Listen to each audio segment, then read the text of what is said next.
هذا البرنامج بالتعاون مع دروسكم منصة التعليم الإلكتروني.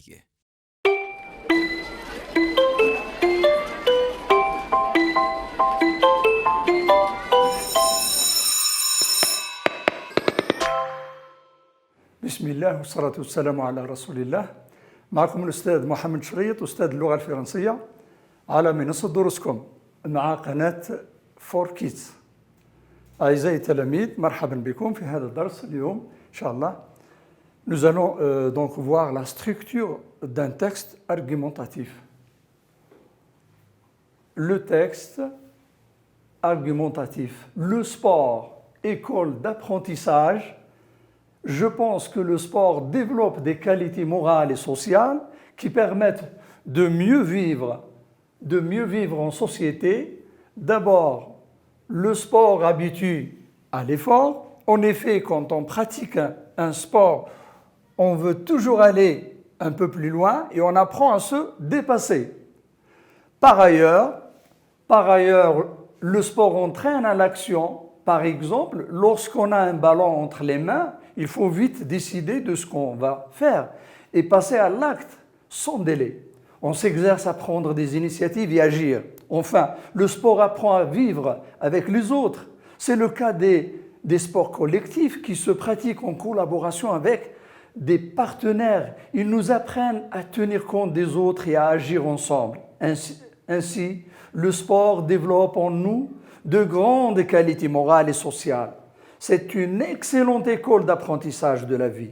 D'après Bernard Delacroix, Nord-Éclair, 13 juin 1978. Voici donc le texte argumentatif. Les questions. Comment reconnaît-on un texte argumentatif? Deuxième question. Comment est-il organisé, ce texte? Quels sont les indices d'un texte argumentatif? Voici donc les trois questions auxquelles on va essayer de répondre rapidement. Première question, comment reconnaît-on un texte argumentatif? On est en quatrième. Ce type, rappelez-vous, est spécifique en quatrième année moyenne et que vous allez revoir au lycée, au terminal. Le texte argumentatif a pour but de démontrer, de convaincre. En arabe, yuqna. النص الحججي يقنع. De faire admettre à quelqu'un avec preuve à l'appui le bien fondé d'une thèse. Une thèse, qu'est-ce que c'est? Une opinion, entre parenthèses, une idée.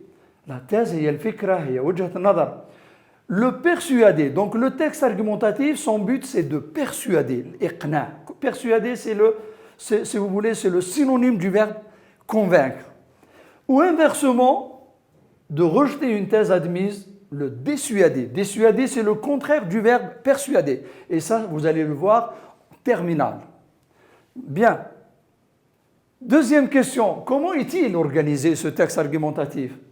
Le texte argumentatif s'organise autour d'une idée, حول فكرة, que l'on veut défendre ou attaquer. La thèse, qu'on appelle la thèse.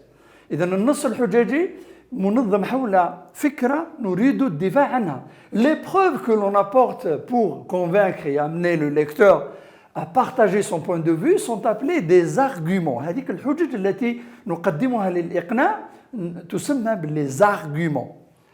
Ils sont classés. Comment sont-ils classés, ces arguments? Ils sont classés du moins important au plus important. C'est-à-dire du plus faible au plus fort. Ils sont expliqués et illustrés par un ou plusieurs exemples. Question 3. Quels sont maintenant les indices du texte argumentatif? Eh bien, le premier indice, ce sont les personnes, la première et la deuxième personne, fréquemment utilisées, qui sont fréquemment utilisées dans le texte argumentatif. C'est-à-dire le je, première personne du singulier, le nous qui est égal vous plus moi. Vous voyez, l'auteur, des fois, il emploie le nous, il s'implique pour justement le vous parce que réunit vous et moi. Le vous, des fois, il s'adresse à vous, à la deuxième personne carrément du pluriel. Le choix des termes montre clairement l'opinion de l'auteur, s'il est pour ou contre. Les verbes sont souvent au présent de l'indicatif. Voici un autre indice. L'emploi des liens logiques. Les liens logiques, à savoir cause, conséquence, les rapports logiques qui sont programmés en quatrième année. Donc ces liens logiques ils sont introduits généralement par car, parce que, pour, mais, cependant, donc, en réalité, etc. Un autre indice, c'est surtout l'emploi des articulateurs chronologiques appelés aussi des connecteurs d'énumération qui servent à énumérer les arguments du premier au dernier. Voici quelques connecteurs justement qui introduisent les arguments. Alors pour le premier argument, on emploie souvent d'abord, le deuxième ensuite, le dernier enfin. On peut aussi employer ces connecteurs d'une part, d'autre part, par ailleurs. On peut aussi employer en premier lieu, en second lieu, en dernier lieu. Voilà pour ce qui est des arguments. Maintenant, pour ce qui est des exemples qui appuient les arguments, ils ont aussi, les exemples, ils ont aussi leurs propres connecteurs. Alors, on vous dit, voici quelques connecteurs pour introduire les exemples. Exemple, vous dites par exemple, c'est le cas de tel, et tout en accordant que, prenons l'exemple de suivant. Nous n'oublions pas les signes de ponctuation pour introduire les exemples. On peut aussi se servir des deux points. On peut aussi se servir des parenthèses. Au lieu de ces connecteurs-là, je peux me servir des deux points ou bien des deux parenthèses. Je les ouvre et je les referme en mettant mon exemple à l'intérieur. Voilà. Je reviens maintenant sur le texte pour vous traduire. Le texte, on vous dit l'école d'apprentissage. Déjà, le titre véhicule le thème. Ensuite, on distingue trois parties distinctes. La première partie qui est l'introduction. Dans cette introduction, je rappelle, on retrouve le verbe d'opinion. Je pense que l'auteur, il emploie un verbe d'opinion. Ensuite, il indique le thème, celui que j'ai colorié en vert. Vous voyez le thème, il est là, il est repris dans tous les paragraphes, même en conclusion. Le sport, on parle du sport. Ensuite, juste après, je pense que vous avez la thèse, la prise de position de l'auteur. Et il pense quoi? Il pense que le sport développe des qualités morales et sociales. Vous voyez le choix on parlait tout à l'heure du choix du vocabulaire. Il dit, il développe, donc c'est amélioratif.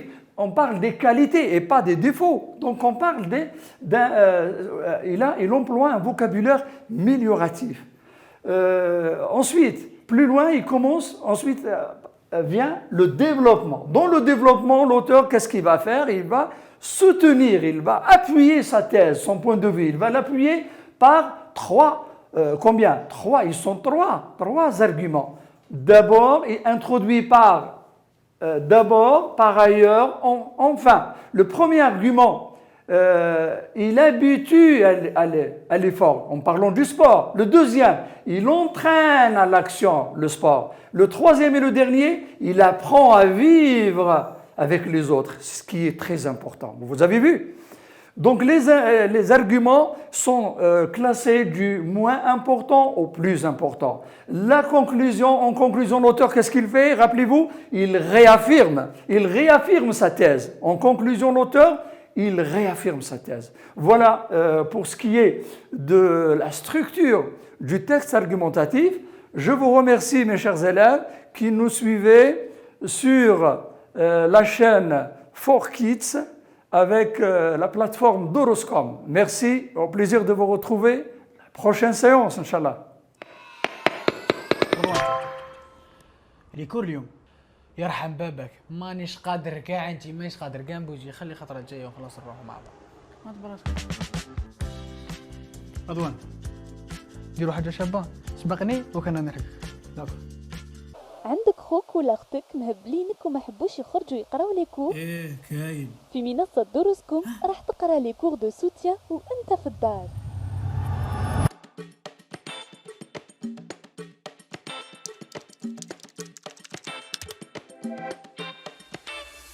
منصة دروسكم تسهل عليكم قرايتكم. بسم الله والصلاة والسلام على رسول الله. أبدأ بالدعاء. ربي اشرح لي صدري ويسر لي أمري واحلل عقدة من لساني يفقه قولي. ربي زدنا علما. آمين يا رب العالمين. أعزائي التلاميذ السنة الرابعة، مرحبا بكم على منصة دروسكم مع قناة فور كيدز مع الأستاذ محمد شريط، أستاذ لغة فرنسية، في درس grammaire. Trois questions se posent sur l'expression de cause et de conséquence. السبب والنتيجة. La cause et la conséquence. Première question, comment distinguer la cause de la conséquence? كيف نميز بين السبب والنتيجة? Deuxième question, par quel procédé exprime-t-on la cause? بأي وسائل نعبر عن السبب? Troisième, par quel procédé exprime-t-on la conséquence? Le deuxième rapport. Donc aujourd'hui, nous allons voir deux rapports logiques, la cause et la conséquence. Allez, c'est parti. Première question, comment distinguer la cause de la conséquence? On vous dit, la cause est un fait qui entraîne un autre fait. السبب هو فعل الذي يجر فعل آخر. L'exemple est là, vous dites, je m'arrête car je suis fatigué. Je m'arrête pourquoi? Parce que je suis fatigué. Donc je m'arrête, c'est un fait, car je suis fatigué, c'est un autre fait. Et c'est le deuxième qui est la cause. La conséquence maintenant. La conséquence est un fait, on vous dit, qui résulte d'un autre fait. النتيجة هي فعل التي تنتج عن فعل آخر. L'exemple est là, vous dites il est non-voyant, il est non-voyant, donc il ne peut pas voir le match. Il sera privé, le malheureux.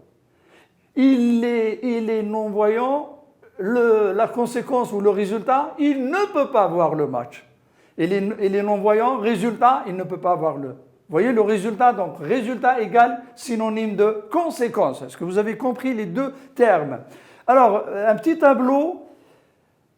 Commençons par la cause. La cause. La cause. Alors, la cause, elle indique la raison. La cause, c'est la raison. C'est l'explication. Elle justifie un événement, un acte. Exemple, vous dites cet élève a réussi au B1, cet élève de 4e année comme vous, a réussi au B1, pourquoi? Parce qu'il a travaillé bien, parce qu'il travaille bien.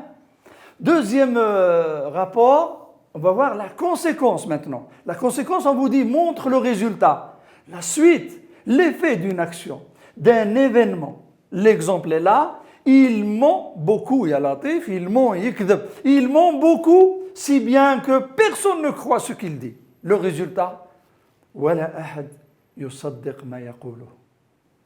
Voici donc les deux termes. Deuxième question, par quel procédé exprime-t-on la cause? Allez, on va commencer par la cause. L'expression de cause, on la retrouve dans la phrase 1, dans la phrase simple, 2, dans la phrase complexe. Qu'est-ce que c'est phrase simple, phrase complexe? Phrase simple, je rappelle, c'est une phrase qui a un seul verbe conjugué. La phrase complexe, c'est une phrase qui a au moins deux verbes, et elle peut avoir plus. La phrase complexe, elle doit avoir deux ou plus, deux verbes ou plus, conjugués. Allez, commençons par la phrase simple. Vous dites, il a évité l'accident grâce à sa prudence. تجنب الحدث بفضل grâce à. C'est une cause positive. Grâce à introduit une cause positive. إيجابية. بفضل حذره. Le magasin est fermé en raison de l'Aïd. Vous dites, en raison de l'Aïd, c'est l'expression de cause. Cette cause, elle est neutre. Elle n'est ni positive ni négative. Le dernier exemple, vous dites il a eu à Latif un concert, hafizakumullah. Il a eu un concert à cause du tabac. Méfiez-vous, les jeunes. N'approchez pas le tabac. Il a eu un concert à cause du tabac. Là, vous avez une cause négative. Là, c'est une cause négative.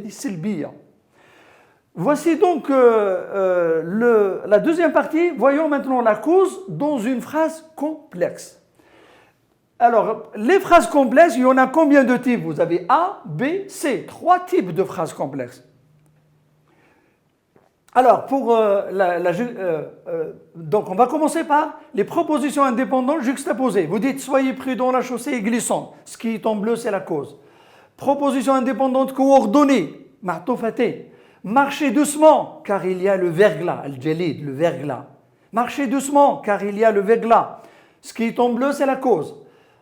Comment sont-elles ces deux propositions? Elles sont coordonnées, c'est-à-dire liées par une conjonction de coordination. Je rappelle, qui sont mais où est donc, or, ni, car. Elles sont 7. Les propositions subordonnées circonstancielles de cause introduites par parce que, exemple, il a eu un accident parce qu'il roulait trop vite. Ou bien, je peux dire aussi, en commençant par la cause, je peux dire comme il roulait trop vite, virgule, il a eu un accident. Faites attention, ici, elles sont inversées. La principale vient après la subordonnée de cause. Faites très attention. J'arrive maintenant à la conséquence. La conséquence, la même chose. Elle est exprimée en phrase simple et en phrase complexe. En phrase simple, vous dites « il travaille beaucoup au point d'épuisement », il parle trop au point de l'entendre de loin. Et dans cette phrase-là simple, nous avons 3 groupes. Le groupe nominal sujet « il » en bleu, parle trop vite, groupe verbal. Au point de l'entendre de loin, c'est un GP, c'est un groupe prépositionnel, c'est de conséquences. Pour la phrase complexe, la même chose, on a les 3 types de phrases. On a l'indépendante juxtaposée, on a l'indépendante coordonnée, le ma'toufaté, et on a les subordonnées circonstancielles. Les exemples sont là. Il pleut, vous dites « je dois rentrer », 2 propositions indépendantes qui expriment la conséquence. Il pleut, résultat, je dois rentrer, je n'ai rien à faire dehors. Deuxième exemple, avec des propositions indépendantes. Il était fauché. Fauché, ça veut dire quoi? Il n'avait pas de sous, il n'avait pas d'argent. Il était fauché, donc il n'a pas pris de vacances. Il n'a pas pu aller en vacances. Vous voyez le résultat. En subordonné, vous dites « il ventait ». Il ventait très fort. Il ventait, ça veut dire le vent soufflait. Le vent soufflait très fort. Le résultat, si bien que le feu s'est vite propagé. Le feu s'est vite propagé. Voilà, j'arrive donc à la fin, mes chers élèves. Je vous remercie pour votre bonne attention sur la chaîne 4Kids. Je vous remercie et au plaisir de vous retrouver la prochaine séance. Hello everyone, hello my dear students. في منصة دروسكم كاين حصص مباشرة، حصص مسجلة ودورات مكثفة. في الحصص المباشرة التلميذ يقدر يسأل الأستاذ ويجاوب بالصوت أو الكتابة وكأنه معاه في القسم. Can you hear me? التلميذ يقدر يعاود يتابع الحصص اللي يحب عدة مرات طول السنة. مع كل حصة كاين ملخص مكتوب يعاود يراجع عليه التلميذ. مبلغ الاشتراكات مش غالي وفي متناول الجميع. منصة دروسكم سهل عليكم قرايتكم.